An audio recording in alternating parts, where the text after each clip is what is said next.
Good morning students. कल हम लोगों ने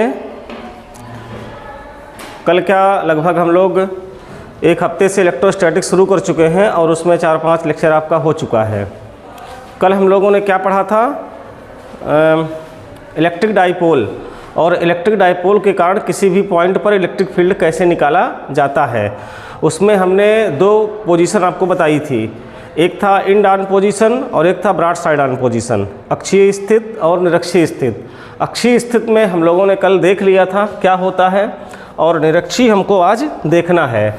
तो मैं एक बार कल का थोड़ा सा हाईलाइट करूंगा आपको कि यदि 2 चार्जेज हैं और दोनों मैग्नीट्यूड में इक्वल हों लेकिन नेचर में अलग अलग हों, अब वो एक दूसरे से कुछ डिस्टेंस पर बैठे हों तो इस अरेंजमेंट को इलेक्ट्रिक डाइपोल कहते हैं। किसी एक चार्ज के मैग्नीट्यूड और दोनों चार्ज के बीच की डिस्टेंस के प्रोडक्ट को इलेक्ट्रिक डाइपोल मोमेंट कहते हैं।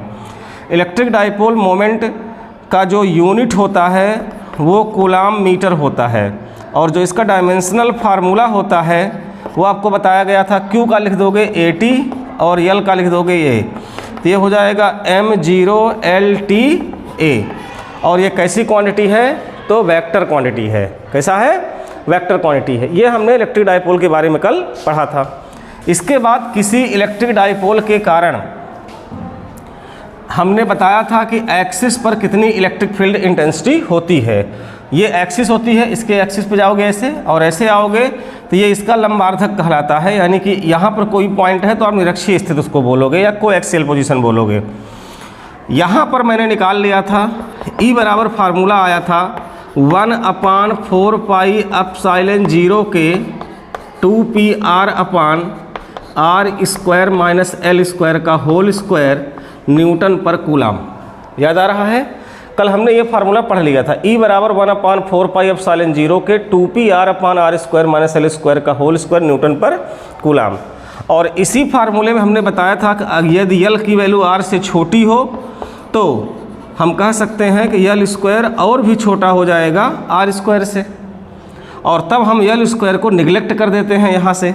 और जब निगलेक्ट कर देते हैं तो हमारे पास फार्मूला बन के आता है 1/4 पाई एप्सिलॉन 0 के 2πr/r⁴। ये हट जाएगा तो R² का स्क्वायर r⁴ हुआ। एक R से एक R कट गया तो E इक्वल टू मिला 1/4 पाई एप्सिलॉन 0 के 2πr³ न्यूटन पर कूलाम। ये इलेक्ट्रिक फील्ड का फार्मूला निकल के आया था। तो कल हम लोगों ने इसका डेरिवेशन भी कर लिया था और इसको अच्छे से पढ़ लिए थे। आज हम लोग क्या करने जाएंगे कि हम लोग निरक्षीय स्थिति में विद्युत क्षेत्र की तीव्रता को देखेंगे। किस में देखेंगे बच्चों? निरक्षीय स्थिति में कोएक्सियल पोजीशन में हम लोग आज इलेक्ट्रिक फील्ड इंटेंसिटी को पढ़ेंगे। ठीक है? कोएक्सियल पोजीशन, निरक्षीय स्थिति, आज हम लोग इसको देखेंगे। अच्छे समझिए, थोड़ा यहाँ पर आइए। ये हम मान लेते हैं कि हमारे पास कोई इलेक्ट्रिक डाइपोल है जिसका नाम है AB और ये +Q -Q चार्ज से मिलकर बना है। किससे मिलकर बना है? +Q और -Q। दोनों चार्जेज के बीच की डिस्टेंस कितनी है? 2L। इसका ये मिड पॉइंट हो गया। इसके मिड पॉइंट O से आप चले जाइए निरक्षीय स्थिति में, ये कोई पॉइंट P है जहाँ पर हमें इलेक्ट्रिक फील्ड इंटेंसिटी निकालना है। अब ये अगर पूरी डिस्टेंस 2L थी तो ये आधी डिस्टेंस हो जाएगी L और ये भी आधी क्या हो जाएगी? L। और हम यहाँ से कितनी डिस्टेंस पर गए हैं तो उसको हम मान लेते हैं कितना है? R है। तो यहाँ पर आप शुरू में यही बताओगे कि consider AB be an electric dipole. एक मिनट देखिए, माना AB एक विद्युत द्विध्रुव है जो +Q और -Q आवेश से मिलकर बना है। दोनों आवेशों के बीच की दूरी 2L है। हमें द्विध्रुव के मध्य बिंदु O से स्मॉल r दूरी पर निरक्ष पर स्थित किसी बिंदु P पर विद्युत क्षेत्र की तीव्रता ज्ञात करनी है। फिर से सुनिए, माना AB एक विद्युत द्विध्रुव है जो +Q और -Q आवेश से मिलकर बना है। दोनों आवेशों के बीच की दूरी 2L है। हमें द्विध्रुव के मध्य बिंदु O से स्मॉल r दूरी पर निरक्ष पर स्थित किसी बिंदु P पर विद्युत क्षेत्र की तीव्रता ज्ञात करनी है। Consider AB be an electric dipole which is consisting from plus q and minus q charges. Distance between both charge is 2L. We have to determine electric field intensity at coaxial position from the midpoint of electric dipole O at distance small r. फिर से सुनिए एक बार. Consider AB be an electric dipole which is consisting from plus q and minus q charges. Distance between both charges is 2L. We have to determine electric field intensity in coaxial position from the midpoint of electric dipole at distance small r. तो हम पहले क्या करेंगे बच्चों, पहले इस plus Q आवेश के कारण बिंदु P पर विद्युत क्षेत्र की तीव्रता निकालेंगे और फिर इस माइनस क्यू आवेश के कारण बिंदु P पर विद्युत क्षेत्र की तीव्रता निकालेंगे. तो हम यहाँ निकाल लेते हैं electric field intensity at point P due two plus Q charge. अब बताना प्लस क्यू के कारण जो वहाँ इंटेंसिटी आएगी तो वो क्या हो जाएगी, उसको हम E1 कह रहे हैं. तो E1 equal to 1/4 pi epsilon 0 के Q अपान A से लेके P तक की डिस्टेंस को लिखोगे AP स्क्वायर. क्या लिखोगे, AP स्क्वायर. पहले ही बताया गया है किसी भी आवेश के कारण तीव्रता का फार्मूला क्या होता है, 1/4 पाई एप्सिलॉन 0 के रहेगा. ऊपर आपका चार्ज रहेगा, नीचे डिस्टेंस का स्क्वायर रहता है. अब डायरेक्शन क्या हो जाएगी जरा बताओ मुझको, एलॉन्ग A से P की ओर कि P से A की ओर, सोच समझ के बताइएगा. कल आपको बताया गया था. यहाँ पर आप किस आवेश की कल्पना करोगे, धनावेश की. किसकी कल्पना करोगे, पॉजिटिव चार्ज की. जहाँ पर इलेक्ट्रिक फील्ड डिटरमाइन करना होता है वहाँ पर हम पॉजिटिव चार्ज की कल्पना करते हैं. तो यहाँ पॉजिटिव चार्ज है और ये भी पॉजिटिव चार्ज है. तो ये पॉजिटिव उस पॉजिटिव को क्या करेगा, रिपल करेगा, दूर भगाएगा. तो डायरेक्शन हो जाएगी एलॉन्ग AP, A से P की ओर. अब चलिए electric field intensity at point P due to minus Q charge. अब आपके सामने जो माइनस क्यू चार्ज है उसके कारण निकालिए. तो ये भी इसी प्रकार से निकल जाएगा. E2 इक्वल 1/4 पाई एप्सिलॉन 0 के Q अपान BP स्क्वायर और डायरेक्शन हो जाएगी बच्चों एलॉन्ग PB. इस बार ये B वाला उसको अपनी तरफ क्या करेगा, अट्रैक्ट करेगा. तो P से B की ओर हो जाएगी. यहाँ का एंगल भी देख लो. मान लीजिए कि इसको जो लाइन जा कर के मिलाई है तो ये एंगल बन रहा है थीटा और इसको जो लाइन आके मिलाई है ये भी एंगल कितना बन रहा है, थीटा. अब आप देखोगे तो ये जो AP और BP हैं ये दोनों सेम है क्योंकि L ये भी है और R ये है, L ये है, R ये है. तो बाई पाइथागोरस थ्योरम अगर हम लगाएंगे तो जो वैल्यू AP की आएगी वही वैल्यू BP की आएगी. तो हम यहाँ निकाल लेते हैं कि in triangle AOP, in triangle AOP AP की वैल्यू हो जाएगी, AP स्क्वायर का मान हो जाएगा R square plus L square. और ज़रा ध्यान से देखो जितना AP है उतना ही BP है. तो इसलिए यहाँ बता दो कि सिंस AP इक्वल BP तो देयर फॉर BP की वैल्यू भी कितनी हो गई, R square plus L square. आई बात समझ में, AP square BP square BP square. अब आप ये दोनों वैल्यू को जहाँ AP स्क्वायर लिखा है वहाँ जाकर के इसका मान रख दो R square plus L square, और जहाँ BP स्क्वायर लिखा है वहाँ जाकर के ये वैल्यू को रख दो. तो क्या आ जाएगा बच्चा, E1 इक्वल 1/4 पाई एप्सिलॉन 0 के Q upon R square plus L square and E2 equal to 1/4 pi epsilon 0 के Q upon R square plus L square. ये बन जाएगा. एक बात और विशेष है कि यदि AP स्क्वायर की value R square plus L square है तो यहाँ से AP की वैल्यू क्या हो जाएगी, तो AP की वैल्यू हो जाएगी अंडर रूट में R square plus L square, नहीं हो जाएगी. तो आप जहाँ AP दिखा रहे हो यहाँ दिखा सकते हो root of R square plus L square.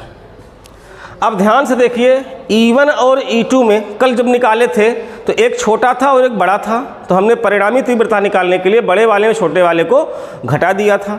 यहाँ पर E1 और E2 दोनों क्या हैं, बराबर हैं. तब परिणामी तीव्रता कैसे निकलेगी, तो जब दो वेक्टर मैग्नीट्यूड में इक्वल हो जाएं, जब दो वेक्टर, अब इसकी डायरेक्शन को देखो, यहाँ से आओ थोड़ा, ये ए से पी की ओर गया तो इसकी डायरेक्शन ऐसे चली गई थी, ये डायरेक्शन हो गई E1, और ये पी से बी की ओर है तो इसकी डायरेक्शन हो गई ऐसे, ये हो गया E2। E1 और E2 की डायरेक्शन आपको समझ में आ गई है। अब इनके बीच में कुछ एंगल भी बन रहा है, तो इनका रिजल्टेंट क्या होगा? दो वेक्टर अगर आपके पास हैं, दो वेक्टर अगर आपके पास हैं, एक वेक्टर ये है, एक वेक्टर ये बी है, आपको अगर इनका रिजल्टेंट निकालना है, अगर ये मैग्नीट्यूड में इक्वल हो गए हैं तो पहले इनके कंपोनेंट बनाओगे। क्या बनाओगे? कंपोनेंट। थोड़ा सा वेक्टर की कहानी को समझ लो तब ये समझ में आएगा, नहीं तो समझ में नहीं आ पाएगा। वेक्टर में आपको पढ़ाया गया होगा कि अगर ये मान लीजिए कि कोई वेक्टर ए है, अब मैं बोलूँ इसका कंपोनेंट बनाइए, ये एंगल यहाँ बना रहा है कितना? थीटा। मैं अगर इसका कंपोनेंट बोलूँगा तो जिससे ये थीटा एंगल बनाता है उसको आप दे दो ए कॉस थीटा, और जिससे थीटा नहीं बनाता उसको दे दो ए साइन थीटा। तो इस वेक्टर ए के दो कंपोनेंट बन गए। ये पहला कंपोनेंट ये बना ए कॉस थीटा और दूसरा कंपोनेंट बना ए sine theta.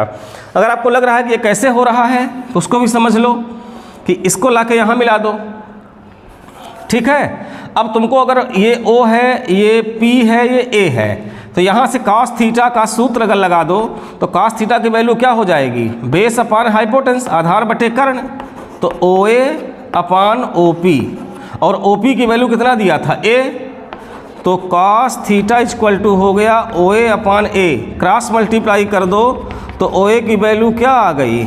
A cos theta, और मैंने OA का मान भी बताया था A cos थीटा। अगर आप साइन थीटा लेते तो ये आता लंब बटे कर्ण, तो जो ये वाली चीज़ आती उसको हमने यहाँ दर्शा दिया था। तो आप मोटा मोटा हिसाब रखें माइंड में अपने कि अगर कोई वेक्टर है और ये थीटा एंगल इससे बना रहा है तो इसकी दो परपेंडिकुलर लाइन है, इन दोनों परपेंडिकुलर लाइन में ये वाला हो गया ए कॉस और ये वाला हो गया ए साइन, अगर ये वेक्टर ए था तो। अगर थीटा एंगल यहाँ ना बनता, थीटा एंगल मान लीजिए थोड़ी देर के लिए यहाँ बन रहा होता, तब कास किसको देते? इस वाले को, और साइन किसको देते? इस वाले को। जिससे थीटा बनेगा उसी को कास देना है, जिसमें थीटा नहीं बन रहा है उसको साइन देना है। तो ये कंपोनेंट तोड़ने का थोड़ा सा हिसाब किताब है। यहाँ आइए, अब मैं E1 को अगर दो कंपोनेंट में तोड़ना चाहूँ तो पहले दो परपेंडिकुलर कंपोनेंट बना लो इसके। तो एक इधर लाइन चली गई, एक इधर लाइन चली गई, दोनों परपेंडिकुलर है कि नहीं है? है। अब थीटा एंगल अगर ये देखो ये थीटा बन रहा था तो ये वाला करस्पॉन्डिंग एंगल से ये एंगल भी क्या बन जाएगा? थीटा बन जाएगा। और जब ये थीटा बन जाएगा तो E1 का कास वाला कंपोनेंट कौन सा होगा? इधर जाएगा कि इधर जाएगा? सोच के बताइए। ये वाला हो जाएगा। तो इसको आप नाम दे दो E1 cos थीटा और इसको आप नाम दे दो E1 sin थीटा। E2 को देखो, तो E2 के दो कंपोनेंट कैसे बनेंगे कि एक लाइन ऐसे चली गई और एक लाइन ऐसे चली गई। E2 से जुड़े हुए दो परपेंडिकुलर लाइन यही ना होती हैं। अब देखो, अगर ये एंगल थीटा बन रहा था तो ये अल्टरनेट इंटीरियर एंगल से ये वाला भी क्या बन जाएगा? थीटा बन जाएगा। इस प्रकार का आकृति अगर बने तो ये एंगल क्या होते हैं? अल्टरनेट इंटीरियर एंगल होते हैं। चाहे इस प्रकार की आकृति बना दो तो भी ये एंगल क्या होंगे? Alternate interior. दो पैरेलल लाइन को कोई ट्रांसवर्सल जब काट रही होती हो तो ये एंगल बनते हैं। अब जब थीटा यहाँ बन रहा है तो E2 का कास वाला कंपोनेंट कौन सा जाएगा? इधर चला जाएगा, और साइन वाला किधर आएगा? इधर चला जाएगा। तो इस वाले को नाम आप क्या दे दोगे? E2 cos थीटा, और इसको नाम क्या दे दोगे?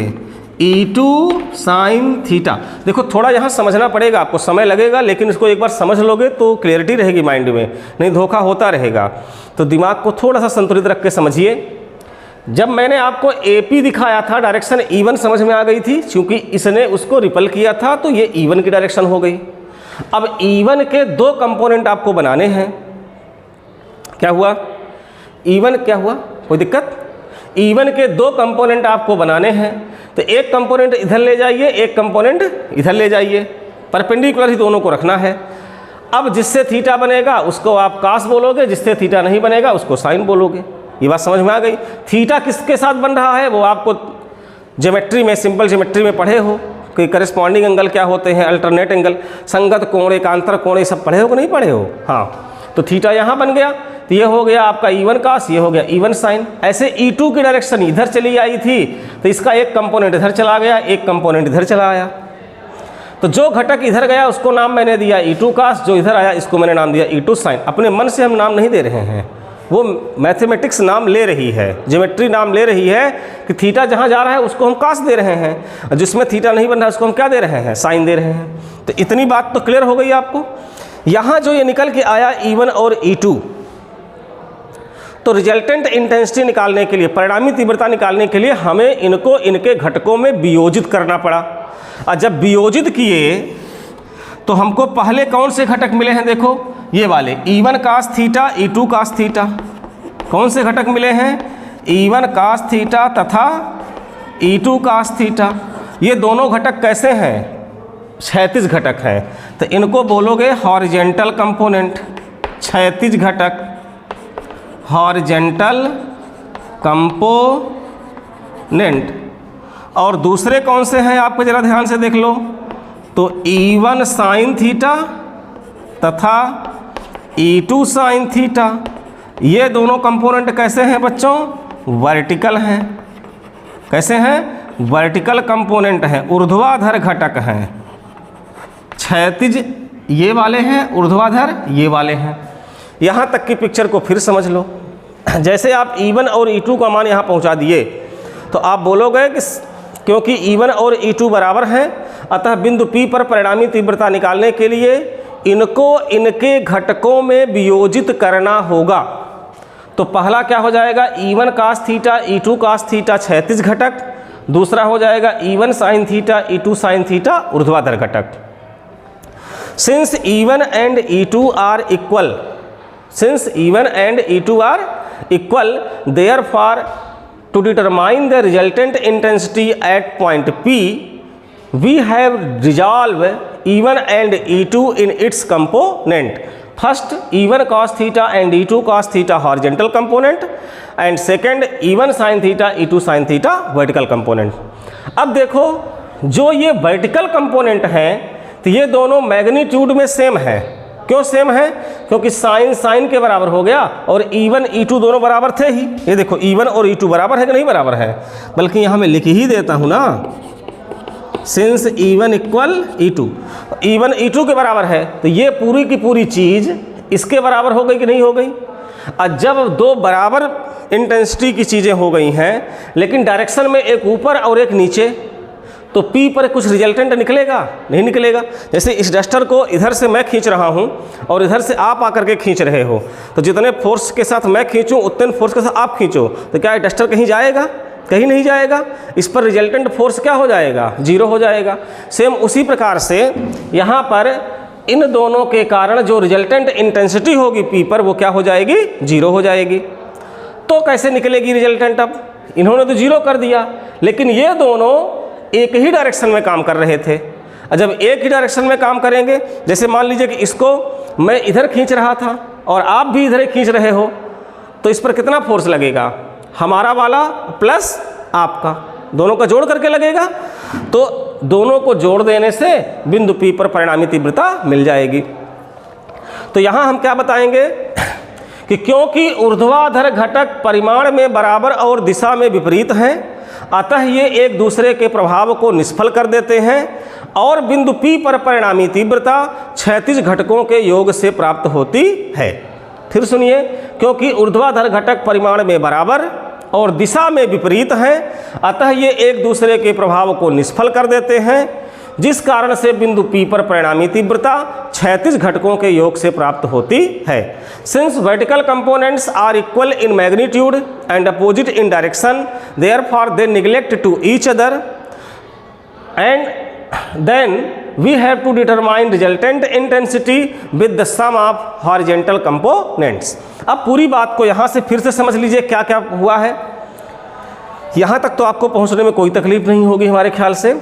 Since E1 and E2, therefore to determine the resultant intensity at point P, we have to be resolve E1 and E2 in its component. First, E1 cos theta, E2 cos theta horizontal component, and second, E1 sin theta, E2 sin theta vertical component. Since vertical components are equal in magnitude and opposite in direction, therefore they neglect to each other. Now we have to determine resultant intensity with the sum of horizontal component. अब मान लेते हैं कि अगर resultant intensity E है तो हम horizontal component को जोड़ देंगे, तो E1 cos theta plus E2 cos theta. अब देखो E1 E2 बराबर हैं, तो जहाँ E2 लिखा है वहाँ E1 लिख दो, तो ये हो गया E1 cos थीटा, ये भी हो गया E1 cos थीटा, और दोनों को जोड़ दिया तो ये हो गया 2E1 cos थीटा। अब E1 का मान और cos थीटा का मान कहीं से मिल जाए तो काम बन जाए। E1 का मान तो यहाँ लिखा है 1/4 पाई एप्सिलॉन 0 के Q/r² plus L²। cos theta का मान चाहिए, तो चलो E1 का मान लिख लो, नीचे दिखाई दे रहा है।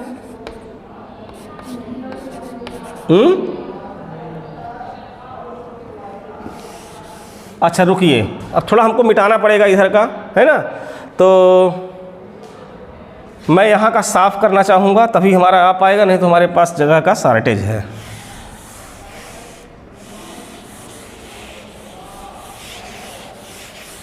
चलिए E1 का मान रखिए वहाँ ले जा करके, तो इक्वल टू हो जाएगा, E1 की वैल्यू है 1/4 पाई एप्सिलॉन 0 के Q/r² plus L² into cos theta. अब देखो cos थीटा कहाँ से निकलेगा, यहाँ से, ये थीटा बन रहा है, ये ट्रायंगल जो AOP है यहाँ से आपको cos थीटा मिल जाएगा। In triangle AOP cos theta होता है बेस अपान हाइपोटेन्स, आधार बटे कर्ण, तो इसका आधार क्या है बच्चों L, और कर्ण क्या है बच्चों √r² प्लस L²। ठीक है, अब ये वैल्यू cos थीटा के लिए जा करके यहाँ पर रख दीजिए, तो इक्वल हो जाएगा 1/4 पाई एप्सिलॉन 0 के Q/r² plus L² L/√r² plus L²। कुछ छूट तो नहीं रहा है कहीं? हाँ छूट रहा है, 2 इसका छूट गया है, ये 2 देखिए यहाँ पर था ना, तो ये 2 छूट गया, तो आप यहाँ पर ला करके 2 को भी लिख सकते हो, तो ये हो जाएगा 2Q। क्या हो जाएगा 2Q। अब इनको मिला के लिख लो, तो इक्वल 1/4 पाई एप्सिलॉन 0 के 2QL एक साथ लिख दीजिए। 2QL को एक साथ क्या बोलते हैं, कल बताया गया है P, कल नहीं बताए थे, capital P electric dipole moment, वैद्युत द्विध्रुव आघूर्ण।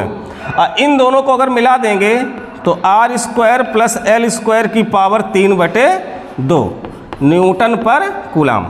ये आपको मिल गया electric field intensity in coaxial position. आई बात समझ में?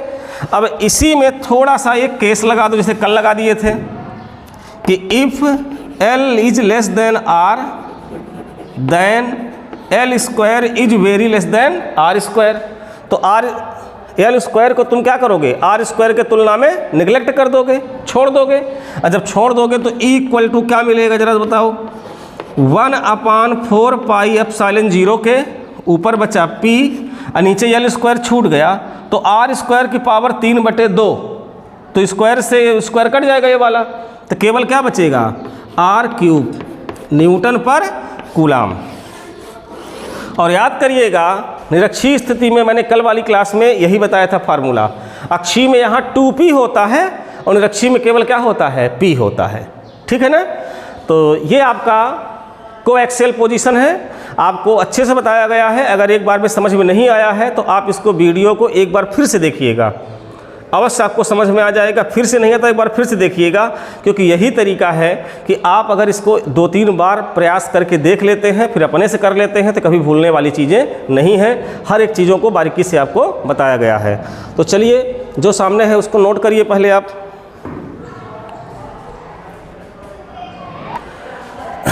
तो बना लिए। चलिए अब हम लोग क्या देखेंगे, इनमें थोड़ा सा कंपैरिजन देख लेते हैं। हालांकि कंपैरिजन तो मैंने आपको कल बता भी दिया था। अक्षीय और निरक्षीय स्थिति में तुलना अगर करने की बात आ जाती है, किसमें, अक्षीय और निरक्षीय में बात किसकी आ जाए, तुलना करने की, इसको हम बोलेंगे एक्सियल पोजीशन, आप जानते ही हैं। इसको क्या बोलेंगे बच्चों? Coaxial position. मैंने ढेर सारे नाम कल बता दिए थे आपको।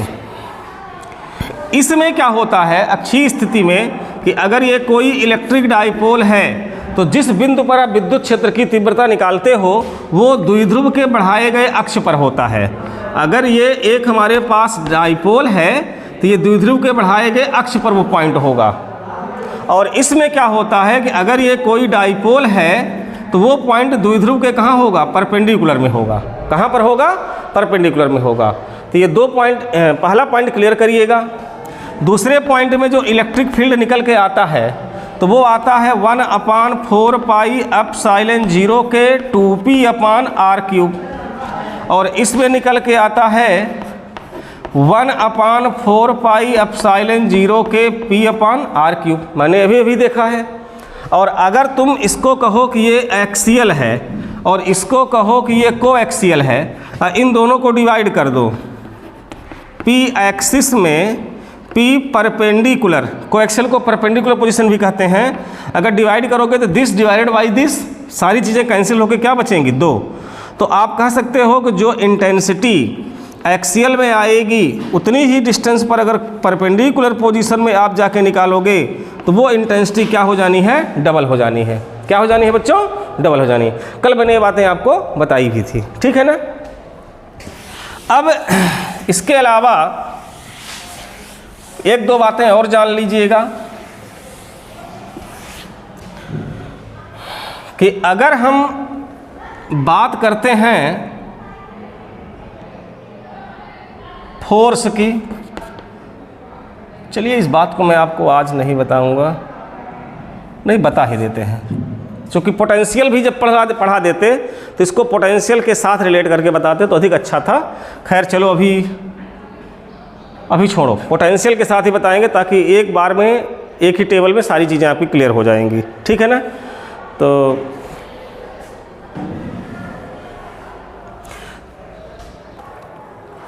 एक बात सीख ही लो। चलो, कल चर्चा में आया था कि अगर ये कोई इलेक्ट्रिक डाइपोल है, ये प्लस क्यू चार्ज है और ये माइनस क्यू चार्ज है, इसका नाम ए है, इसका नाम बी है। अब हम आपसे कह रहे हैं कि एक्सिस पे हम नहीं जा रहे हैं इंटेंसिटी निकालने और हम परपेंडिकुलर लाइन पर भी नहीं जा रहे हैं, हम इससे कुछ एंगल पर जा रहे हैं इस पॉइंट पर इलेक्ट्रिक फील्ड निकालने के लिए।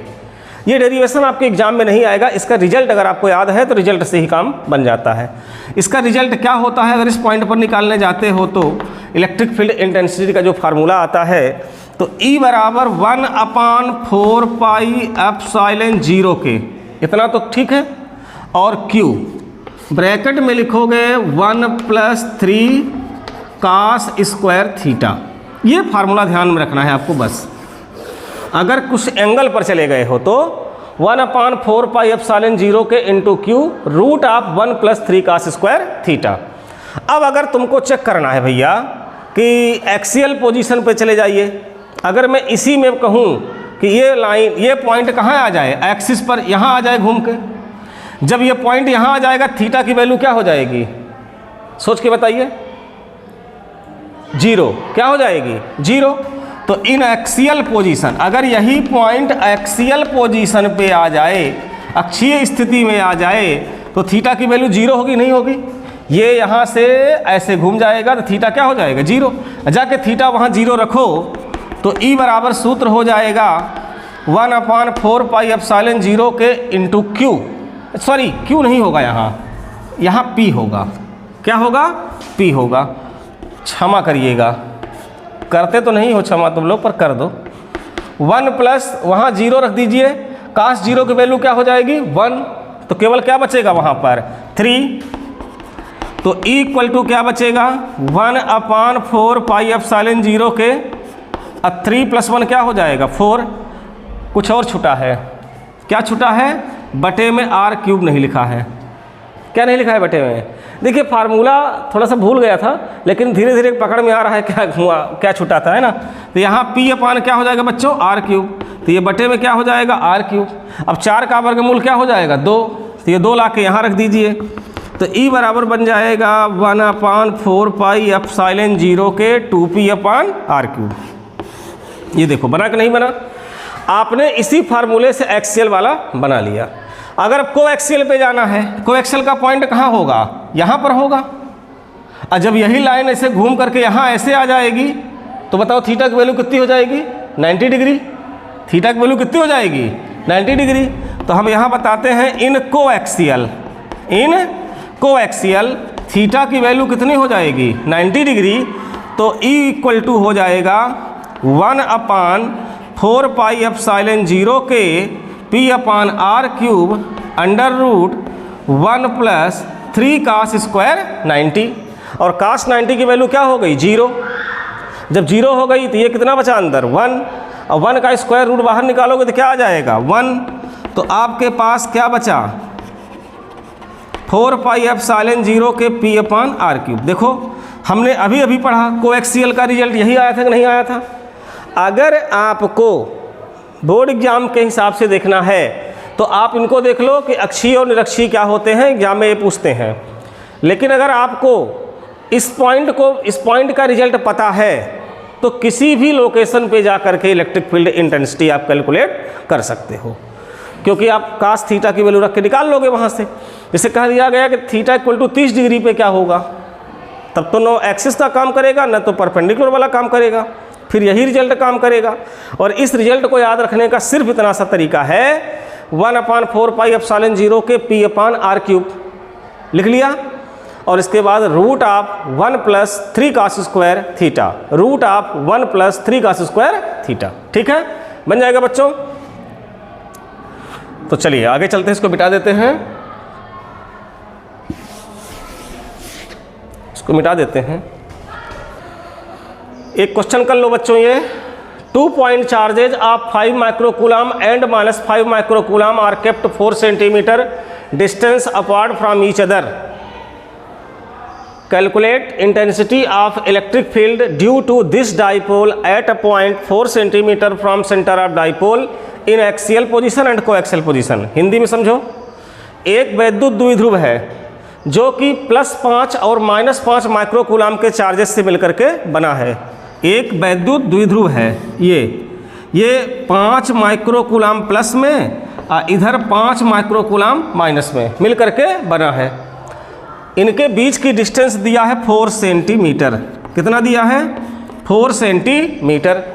अब कह रहा है कि इसके सेंटर से यहाँ से 4 सेंटीमीटर दूरी पर, तो 4 सेंटीमीटर दूरी चाहे यहाँ जाओ और 4 सेंटीमीटर दूरी चाहे यहाँ आ जाओ। 4 सेंटीमीटर दूरी पर, यहाँ से दूरी कितनी दिया है, 4 सेंटीमीटर। इन एक्सियल पोजीशन और कोएक्सियल पोजीशन दोनों जगह पर आपको इलेक्ट्रिक फील्ड निकालना है। क्या निकालना है, calculate intensity of electric field, विद्युत क्षेत्र की तीव्रता। अक्षीय स्थिति की भी निकालनी है और निरक्षीय की भी निकालनी है। 2 फार्मूले आपको बताए गए थे।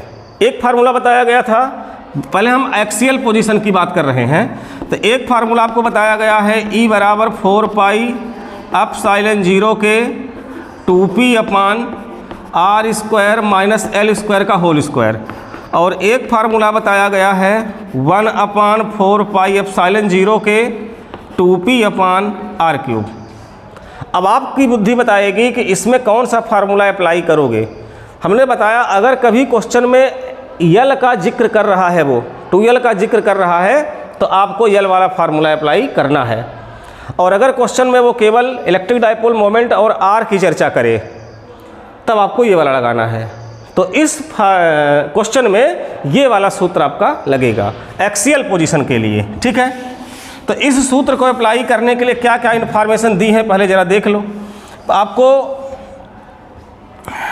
Q कितना दिया है, तो Q दिया है 5 माइक्रोकूलम।